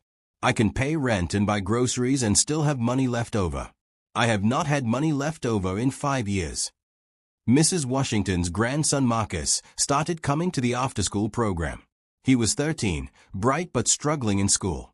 Luke took Marcus under his wing, tutoring him in history and math. Within a month, Marcus's grades improved dramatically. Grace watched all of it with wonder. Every day brought new stories of people being helped. Every day the ripples of that rainy night expanded further. 2 months after the grand opening, Grace was working late when Luke appeared at her office door. "I brought dinner," he said, holding up a bag from a Thai restaurant. "Jenny mentioned you have been skipping meals again." Grace laughed. "Jenny needs to mind her own business. Jenny cares about you. We all do." Luke set out containers of food. "You take care of everyone else. Someone needs to make sure you are taking care of yourself too." They ate together in her office, talking about the center and their lives. Grace learned that Luke had become a teacher specifically because of losing his brother. He wanted to reach kids before they got lost. Luke learned that Grace had never imagined doing this kind of work until circumstance forced her to understand how much people needed it. "You are amazing at this," Luke said. "I watch you with people. The way you make everyone feel valued and heard. That is a gift." Grace felt her face warm. "I just remember what it felt like to be invisible and struggling. I never want anyone to feel that way here." Luke smiled. "Like I said, a gift." As fall turned to winter, the center served hundreds of people. The success stories grew. A man named Peter found work after 6 months of unemployment. A young mother named Sandra finished her GED and enrolled in community college. 3 people completed substance abuse treatment and returned as volunteers to help others on the same journey. Richard announced he was funding 10 more centers in cities across Tennessee, all modeled on the Nashville location. He put Grace in charge of training directors and sharing what worked. Claire left corporate law permanently to focus on managing the expansion nonprofit. The Montgomery family had been transformed. Richard and Daniel talked every day. Daniel completed 90 days of treatment and moved into a sober living facility. Claire and Daniel had dinner together twice a week, rebuilding their sibling relationship. The family gathered for Thanksgiving at Richard's house, whole for the first time in years. Grace was invited, but felt like she was intruding on family time. Richard would not hear of it. "You are family," he said firmly. "You gave me back my life and my children. You are as much a part of this family as anyone." Thanksgiving dinner was loud and happy. Daniel looked healthier than Grace had ever seen him. His face filled out and color returned to his skin. Claire laughed freely, the hard edges gone from her personality. Richard presided over the table with joy radiating from him. "I want to make a toast," Richard said, raising his glass. "A year ago, I was alone in this big house, estranged from my children, working myself to death for money that meant nothing. Then I had a heart attack on a rainy street, and everything changed. Grace, you saved my life that night. But more than that, you showed me what it meant to put another person's needs above your own. You inspired me to be better, to do better, to focus on what actually matters." He looked at Daniel and Claire. "You brought my family back together. You created a place where my son could find hope when he thought there was none. You reminded my daughter what she was passionate about. You gave me a purpose beyond making money." Richard's eyes were wet. "So this toast is to Grace, who changed all our lives by refusing to walk past a stranger in need. And to kindness, which turns out to be the most powerful force in the world when we actually use it." Everyone raised their glasses. Grace felt overwhelmed by the love in the room. These people had become her family too, filling a space left empty when her mother died. After dinner, Luke drove Grace home. They had been spending more time together, and Grace felt something developing between them. Something warm and comfortable and right. "That was special tonight," Luke said as they sat in his car outside her apartment. "The Montgomery family is lucky to have you." "I am lucky to have them. A few months ago, I was about to be evicted. Now I have this whole new life, this family, this purpose. It still does not feel real sometimes. It is real. You built it through kindness and hard work and caring about people." Luke paused. "Grace, I really enjoy spending time with you. I know we are both busy, but I would like to take you on an actual date. Dinner, movie, whatever you want. Just the two of us." Grace smiled. "I would like that too." They made plans for the following weekend. As Grace walked into her apartment, she felt lighter than air. Her life had transformed so completely that the scared, exhausted woman from that rainy night seemed like a different person. But she was not a different person. She was the same Grace, just given the chance to become who she was always meant to be. All because she had stopped to help a stranger in the rain. All because kindness had created ripples that kept expanding. Grace got ready for bed and checked her phone one last time. A text from Daniel. 6 months clean today. Thank you for everything, Grace. You gave me back my life. She texted back. You did the hard work. I just held the door open. So proud of you. She fell asleep smiling, dreaming of all the lives being changed at the center. Dreaming of Luke and the possibility of new love. Dreaming of more centers opening, More people being helped, more ripples spreading outward from one moment of compassion in a thunderstorm. The best part was knowing this was just the beginning. The work would continue. The kindness would multiply. The hope would spread. And it all started because one exhausted waitress refused to let a stranger die alone in the rain. Spring arrived in Nashville with blooming dogwoods and warm breezes. The community center's first 6 months had exceeded every expectation. They had served over 500 individuals and families. 43 people had completed job training programs and found employment. 17 people had completed substance abuse treatment. The after-school program served 60 kids every day. Grace walked through the center every morning, greeting people by name, checking in on programs, making sure everyone felt welcome.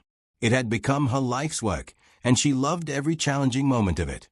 Daniel had been sober for 8 months and working at the center for the past 2 months. He led the weekly addiction recovery support group and had a gift for connecting with people who were struggling. His own journey through addiction and recovery made him uniquely qualified to offer hope to others. "I was where you are," Grace heard him tell a newcomer one evening. "Feeling like I did not deserve help, like I had messed up too badly to fix things. But here I am, clean, healthy, working, rebuilding relationships with my family. If I can do it, you can do it." Kevin had finally entered treatment 3 months ago.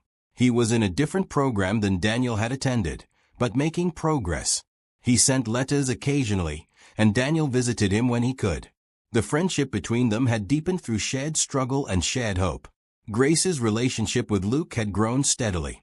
They had dinner together twice a week, attended events at each other's workplaces, and spent quiet evenings walking through Nashville parks.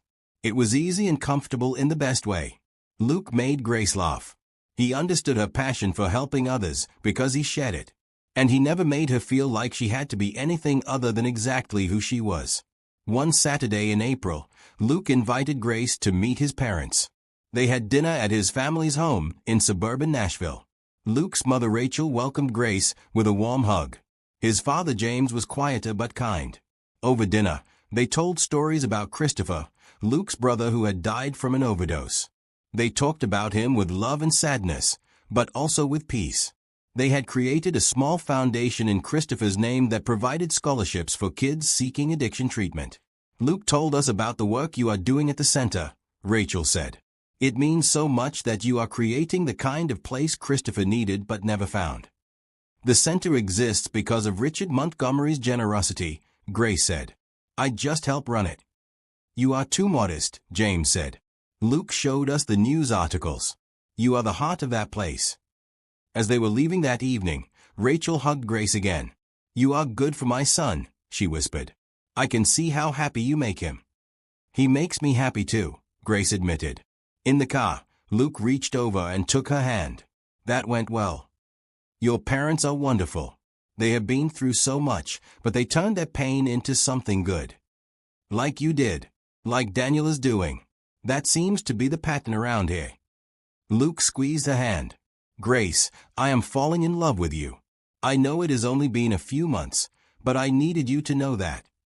Grace felt her heart expand. "I am falling in love with you too." They kissed in the car outside her apartment, and Grace felt like everything in her life was finally aligning the way it was supposed to. She had meaningful work, people she loved, a future full of possibility. The scared, struggling version of herself from a year ago would barely recognize this life. At the center, more changes were happening. Claire announced she was moving back to Nashville permanently. She had been splitting time between Nashville and Chicago while wrapping up her old commitments, but now she was ready to focus fully on expanding the center network. "We have funding approved for centers in Memphis, Knoxville, and Chattanooga," Claire told Grace and Richard during a planning meeting. "Construction starts this summer on all 3. We need to hire directors and start training them on the model." "I can lead the training," Grace offered. "Share everything we have learned here about what works and what does not." "I was hoping you would say that," Claire said with a smile. Richard had stepped back from his real estate business to focus on philanthropy full-time. He split his time between the center and working with Claire on the expansion. Grace watched him transform from a workaholic businessman into someone who measured success by lives changed instead of dollars earned. One evening, Richard asked Grace to take a walk with him through the neighborhood surrounding the center. The area had started improving over the past months. New businesses were opening. People felt safer. The center had become an anchor that lifted the whole community. "I wanted to tell you something," Richard said as they walked. "I am setting up a trust that will fund the centers in perpetuity. Even after I am gone, the work will continue. Claire will oversee it, but I want you to be a trustee as well. Your voice and vision need to guide this work for years to come." "Richard, I do not know what to say." "Say yes. You understand what we are trying to do better than anyone. These centers need to stay true to their mission of serving people with dignity and kindness. You will make sure that happens." "Then yes. I would be honored." They walked in comfortable silence for a while. Finally, Richard spoke again. "My heart attack was the best thing that ever happened to me. I know that sounds strange, but it is true.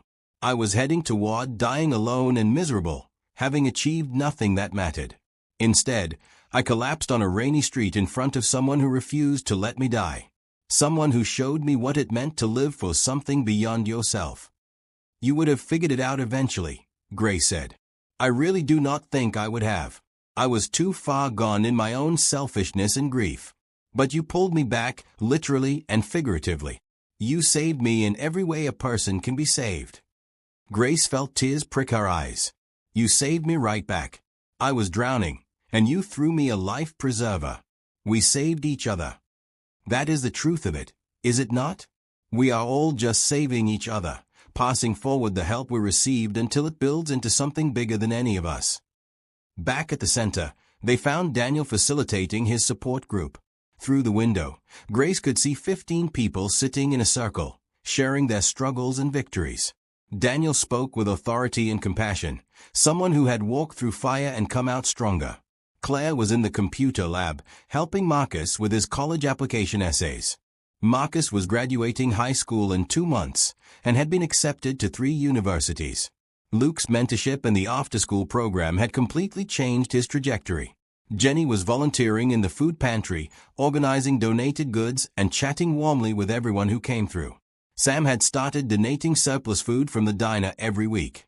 Tom's construction crew volunteered maintenance hours to keep the building in perfect shape. The center had become more than a place that provided services. It had become a community hub where people cared for each other, where volunteers were often former clients who wanted to give back, where hope was as tangible as the walls and floors. Grace stood in the common area and looked around at all of it, at the people whose lives were being changed, at the volunteers who gave their time because they believed in the mission, at the staff who worked tirelessly to provide excellent services, at Richard and Claire, a family healed and now dedicating their resources to healing others. Luke appeared beside her, having finished his tutoring sessions for the evening. He slipped his hand into hers. "What are you thinking about?" he asked. "About how one moment can change everything. About how kindness multiplies. About how grateful I am to be part of this. The center is lucky to have you. I am the lucky one.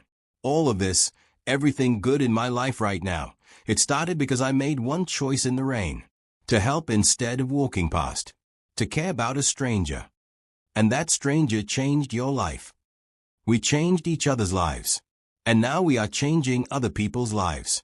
It just keeps going, growing, spreading." They watched Daniel's group session end, watched people hug each other and exchange phone numbers for support during the week. Watched Marcus gather his college application materials with pride.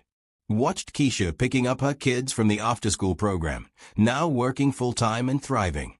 This was what mattered. This was what life was supposed to be about. Not just surviving, but helping others survive. Not just receiving kindness, but passing it forward until it created waves that lifted everyone. Grace leaned against Luke, feeling content in a way she had never experienced before. She had found her purpose. She had found her people. She had found love. And it all traced back to one rainy night when she refused to let a stranger die alone. The best part was knowing the story was far from over. More centers would open. More lives would be changed. More people would learn that kindness was not just a nice idea, but a transformative force that could heal individuals, families, and entire communities. Grace thought about the woman she had been a year ago. exhausted, scared, barely hanging on. She wished she could go back and tell that version of herself what was coming. That help was just around the corner. That everything was about to change. That one act of compassion would set off a chain reaction beyond anything she could imagine. But maybe that woman needed to go through the struggle to appreciate what came after. Maybe the darkness made the light brighter. Maybe almost losing everything was necessary to understand the value of what she had now. As the evening wound down and people started heading home, Grace locked up the center with a sense of peace. Tomorrow would bring new challenges, new people who needed help, new opportunities to make a difference. But tonight, she was content. Tonight, she could look around at what had been built and know it mattered. Know that her life mattered.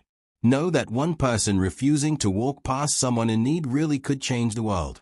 She drove home thinking about all the tomorrows ahead. About marrying Luke someday. About watching Daniel celebrate years of sobriety. About seeing new centers open across Tennessee. About training new directors to carry on the mission. About growing old doing work that mattered. It was more than she had ever dreamed of having. And it all started in the rain, with a choice to care. 1 year and 3 months after that rainy night, the Montgomery Community Center prepared for its anniversary celebration. The event would include a fundraising gala to support the expansion to 10 additional cities. Grace wore an emerald green dress that Claire had insisted on buying for her. Luke wore a suit and could not stop telling Grace how beautiful she looked. The center had been transformed for the evening. White lights hung from the ceiling. Tables were set with elegant place settings. A stage at the front held a podium and a large screen for presentations. But despite the formal setting, Grace had insisted the event maintain the center's welcoming spirit. Current clients and volunteers were invited alongside donors and dignitaries. Richard gave the opening speech, talking about how his heart attack had led him to understand what truly mattered in life. He introduced Grace as the person who had saved him, and then helped him transform his life's work into something meaningful. "Grace saw me at my most vulnerable," Richard said, his voice carrying through the room. "She saved my life that night, but she also saved my soul. She showed me that power comes not from wealth or status, but from using whatever resources you have to help others. Everything good that has come from this center, all the lives changed, it all traces back to one young woman who refused to walk past a stranger in need." The audience applauded, and Grace felt her face flush with emotion. She looked around the room and saw so many familiar faces. Keisha was there with her kids, now thriving in a stable job with benefits. Marcus sat with his mother, Mrs. Washington, home for the weekend from his first semester at college. Tom and his construction crew had a whole table, celebrating their role in building and maintaining the center. Daniel sat at the family table between Richard and Claire, looking healthy and happy. He was 15 months sober and had become an integral part of the center's addiction services program. Kevin sat a few tables away, 6 months out of treatment and working part-time while attending community college. Jenny and Sam represented the diner, where Grace still picked up a few shifts each week because she loved staying connected to where her journey had started. Luke's parents were there, proud to see their son's volunteer work making such a difference. But the most surprising guest was at a table near the back. A couple in their 60s who Grace had never met. During the cocktail hour before dinner, the woman approached Grace. "You do not know me," she said, "but I am Daniel's mother's sister. Richard's late wife was my sister. I have been estranged from the family for years, my own fault mostly. But when I heard what you all were doing here, about how Daniel was thriving, about how Richard and Claire were rebuilding their relationship, I had to come. I had to be part of this family again." Grace felt tears spring to her eyes. "What is your name?" "Patricia. And my husband is Frank. We would like to help with the centers if you will have us. I wasted too many years being angry and distant. I do not want to waste any more." Grace introduced Patricia and Frank to Richard, watching another piece of the family heal and come back together. Richard embraced his former sister-in-law, decades of distance dissolving in a moment of forgiveness and grace. After dinner, the program began with a video showing the center's impact over the past year. Interviews with clients whose lives had been transformed. Shots of the building buzzing with activity. Statistics about people served, jobs found, recoveries celebrated. Then Daniel took the stage. Grace had not known he was speaking, and from the surprise on Richard's face, neither had he. "My name is Daniel Montgomery," he began, his voice steady despite obvious nerves. 15 months ago, I was living on the streets, actively addicted to heroin, estranged from my family, and without hope. I had watched my father have a heart attack and nearly die, and my first instinct was to walk away because I was too ashamed for him to see what I had become. The room was completely silent. But I did not walk away. I stopped and watched a stranger save his life. Grace Patterson knelt in the rain and performed CPR and refused to let him die. She did not know who he was. She had no idea he was wealthy or influential. She just saw a human being who needed help, and she helped him. Daniel paused, composing himself. That moment changed my father's life. It made him realize what mattered. And in changing him, it eventually changed me. Because my father and sister worked with Grace to build this center, and they included addiction services specifically because of me. Because even though I had pushed them away, they never stopped loving me or hoping I would find my way back. Grace saw Richard wiping tears from his eyes. Claire was crying openly. I came to this center scared and sick and certain I did not deserve help. But Grace told me that kindness does not run out. That second chances do not have a limit. She stood with me in the cold and convinced me to walk through these doors and accept help from the father I thought I had lost forever. Daniel looked directly at Richard. "Dad, I am sorry for the years I wasted, for the pain I caused, for being too proud and too sick to accept your love. But I am accepting it now. I am clean, I am healthy, I am working to help others the way I was helped. And I am so grateful to be your son." Richard stood and walked to the stage. Father and son embraced as the room erupted in applause. Grace was crying, Luke was crying, half the room was crying. It was the kind of moment that reminded everyone why they were there, why this work mattered. Claire spoke next, talking about the expansion plans and the need for continued community support. She announced that Patricia and Frank had committed to funding the Memphis location in memory of Daniel's mother. She shared statistics about the planned centers and the estimated impact they would have on communities across Tennessee. Then Claire surprised everyone by calling Grace to the stage. "Grace, I know you hate being in the spotlight," Claire said with a smile. "But humor me. This past year, I have watched you pour your heart into this center. You know every client by name. You remember their stories and their struggles. You celebrate their victories and you sit with them through their setbacks. You have created something here that is more than a building or program.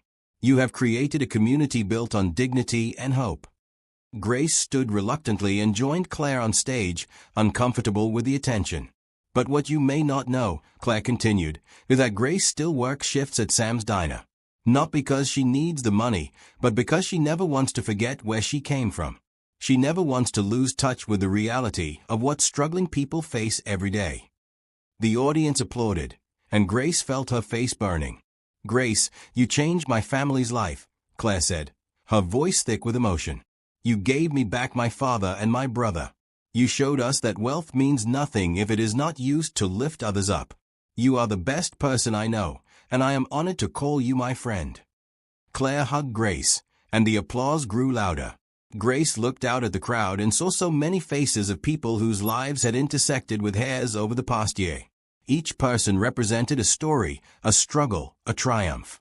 She had not prepared a speech, but she found herself speaking anyway. "A year ago, I was 3 days from being evicted. I was working 3 jobs and still could not pay my bills. I was exhausted and scared and running out of hope. Then one rainy night, I saw someone collapse outside the diner where I worked. I did not think about it. I just ran outside and tried to help because that is what you do when someone needs you." Grace paused, gathering her thoughts. "I had no idea that moment would change everything. That the man I saved would become like a father to me. That his daughter would become my best friend. That his son would find recovery and purpose. I just did what felt right in that moment." She looked at Richard, Claire, and Daniel. "But here is what I have learned this past year. Kindness always matters. It always creates ripples. We never know how one moment of compassion might change everything, for us and for the people we help. I saved Richard's life that night, but he saved mine right back. And together, we have been able to help hundreds of other people find their way. Grace felt tears streaming down her face, but she did not care. Everyone in this room has a choice every single day. To walk past people who need help, or to stop and offer kindness. To hoard our resources, or to share them generously. To focus only on ourselves, or to lift up our communities. I am asking all of you to choose kindness, to choose generosity, to choose hope. The applause was deafening. People stood, clapping and cheering. Grace saw Keisha holding her children, Marcus standing with his grandmother, Daniel with his arm around Kevin, Tom and his crew clapping enthusiastically. All of them, every single person, a testament to what happened when people chose to help instead of walking past. After the formal program ended, the evening became a celebration. Music played, people danced, stories were shared. Grace found herself surrounded by people thanking her, telling her their stories, expressing hope for the future. Luke appeared at her side, offering her a glass of water. "You were amazing up there." I was terrified. "You did not look terrified. You looked like someone speaking truth from the heart." They danced together, and Grace felt a sense of completion settling over her. This was her life now. This was her purpose. She was no longer the struggling waitress barely surviving.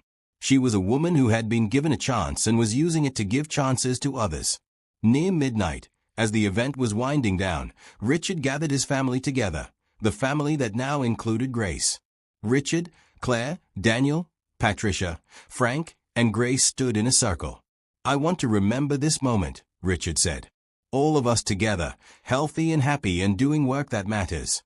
A year ago, most of us were not even speaking to each other. Now we are a team changing lives across the state. That is the power of redemption. That is the power of second chances. That is the power of grace," Daniel said with a smile, making the dual meaning clear. They all laughed, and Grace felt her heart swell with love for these people who had become her chosen family. As the evening finally ended and people headed home, Grace stood in the center's common area with Luke. The white lights still twinkled overhead. The room was quiet now, but Grace could feel the echo of all the life and joy that had filled it tonight. "What are you thinking?" Luke asked, pulling her close. "That a year ago I was kneeling in the rain trying to save a stranger's life, and I had no idea it would lead to all of this. That one decision created waves that just kept expanding. And the waves are still going. They will keep going long after we are gone." "You know what I am thinking," Luke said, his tone shifting to something more serious. "What?" "That I want to spend my life with you. I want to build a family with you. I want to help you create more waves of kindness for the next 50 years. He pulled a small box from his pocket and dropped to one knee. Grace's hands flew to her mouth. "Grace Patterson, you are the most compassionate, generous, brave person I have ever met. You inspire me every day to be better, to do better, to care more deeply. Will you marry me?" "Yes," Grace said through happy tears. "Yes, absolutely yes." Luke slipped the ring onto her finger and stood, pulling her into a kiss. In that moment, Grace felt like her life had come full circle. She had started at the bottom, desperate and alone. She had made one choice to help a stranger. And that choice had led her here, to a career she loved, a family she cherished, and a man she wanted to spend her life with. The next morning, Grace woke in her apartment and looked at the ring on her finger, making sure it had not been a dream. Her phone was full of messages. Congratulations from Richard, Claire, and Daniel, who apparently Luke had told after Grace said yes. Happy texts from Jenny, Sam, Tom, and others who had heard the news. But one text stood out. It was from Kevin, heard about the engagement. "Congratulations. Also wanted you to know I am celebrating 6 months clean today. You told me once that kindness creates ripples. You were right. Thank you for being part of my ripple." Grace replied, "So proud of you. You did the hard work. I just held the door open." She got up and made coffee, looking around her small apartment. She could afford a bigger place now, but she had stayed here, wanting to remain rooted in the neighborhood she served. Wanting to remember what it felt like to struggle. Her phone rang. "Richard." "Good morning, future daughter-in-law," he said warmly. Grace laughed. That is not technically accurate, but I love the sentiment. Close enough. Listen, I wanted to tell you something before the day gets busy. Last night was special. Seeing everyone together, seeing the impact we are having, it reminded me that life is short, and what matters is love and purpose. You gave me both. You gave my whole family both. You are going to make me cry before I have even had coffee, Grace protested. Good 'tis, I hope. I just wanted to say thank you. For everything. For saving my life. For pushing me to be better. For bringing my family back together. For building something beautiful with us. You are a blessing, Grace. Never forget that. After they hung up, Grace sat with her coffee and thought about everything that had happened. She thought about her mother, wishing she could be here to see all of this. But somehow, Grace felt like her mother was watching, proud of the woman her daughter had become. She thought about that rainy night, about kneeling on wet pavement and refusing to let a stranger die, about how that one moment of compassion had changed the trajectory of multiple lives, about how choosing to help instead of walking past had created a cascade of goodness that was still spreading. Grace got dressed and headed to the center, even though it was Sunday and officially closed. She liked to spend Sunday mornings there alone, walking through the quiet space, preparing for the week ahead. She walked through each room, remembering the stories attached to each space. The common area where Daniel had first been reunited with his father. The counseling rooms where people found healing. The kitchen where families received food with dignity. The computer lab where people found jobs. The classrooms where kids discovered their potential. Every corner held hope. Every wall had witnessed transformation. The building itself had become sacred, a temple built not to any god, but to the simple belief that people deserve kindness and second chances. Grace stood in the center of the common area and closed her eyes. She thought about all the people who would walk through these doors in the coming weeks, months, and years. People who were where she had been a year ago, desperate, struggling, running out of hope. She made a silent promise to them, to always remember what it felt like, to never become so comfortable that she forgot the weight of worry and fear, to always choose kindness, even when it was hard, even when it cost something. Her phone buzzed with a text from Luke, want to grab brunch and start planning a wedding. Grace smiled and texted back, yes. But simple. Nothing fancy. Just family and friends. Perfect. Just like you. As Grace locked up the center and walked to meet Luke, she noticed a young woman sitting on the bus stop bench across the street. The woman looked exhausted, wearing a waitress uniform, staring at a piece of paper in her hands with obvious distress. Grace recognized that look. That was the look of someone barely holding on. That was the look Grace had worn for months before that rainy night changed everything. Grace crossed the street and sat down beside the woman. Are you okay? The woman looked at her with surprised, tired eyes. I am fine. Just a rough day. What is that? Grace gestured to the paper. Eviction notice. I have a week to come up with 2 months' rent or I am out. The woman's voice cracked. I am working 2 jobs and it is still not enough. I do not know what I am going to do. Grace felt something click into place.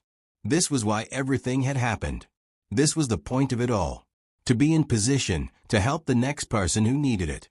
To keep the ripples going. What is your name? Amber. Amber, my name is Grace. I run the Montgomery Community Center 2 blocks from here. Have you heard of it? I have seen it, but I figured it was not for people like me. It is exactly for people like you. Come with me. Let me show you what we offer. Let me help you figure this out. You do not have to do this alone. Amber looked at her with cautious hope. Why would you help me? You do not even know me. Grace smiled, thinking about a rainy night and a stranger who had needed help. Someone helped me when I desperately needed it. Now I get to pass that forward. That is how kindness works. Come on. She stood and offered her hand to Amber, who hesitantly took it. They walked together toward the center, Grace already mentally listing the resources they could offer.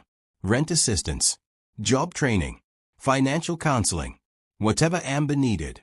Luke was waiting in his car outside the center. He saw Grace with Amber and smiled knowingly. He understood. This was who Grace was. This was what she did. Grace looked back at him and mouthed 30 minutes. He nodded and settled in to wait. Because he understood that love sometimes meant waiting while your partner stopped to help a stranger. That kindness sometimes interrupted plans. That being with Grace meant being with someone who would always choose to help. As Grace unlocked the center and brought Amber inside, she felt everything come full circle. She had been saved in her darkest moment. Now she would save others in theirs. The work would never end. The ripples would never stop. And it all started because one exhausted waitress had refused to walk past a dying man in the rain. Grace showed Amber around the center, explaining each program and service. She watched hope dawn in Amber's eyes, the same hope that had dawned in her own eyes when Richard had offered to help. She was watching the cycle continue, kindness multiplying, ripples expanding outward. This was her purpose. This was her calling. This was what it meant to take the gift you had been given and turn it into gifts for others. As the afternoon sun streamed through the center's windows, Grace thought about all the tomorrows ahead. Centers opening in new cities. More families helped. More lives transformed. Her wedding to Luke.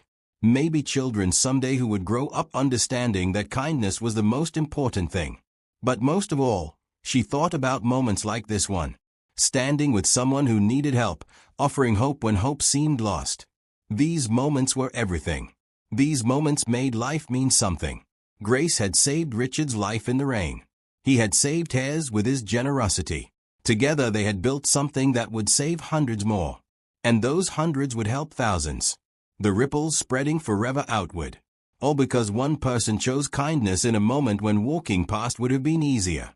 All because love and hope always find a way to light.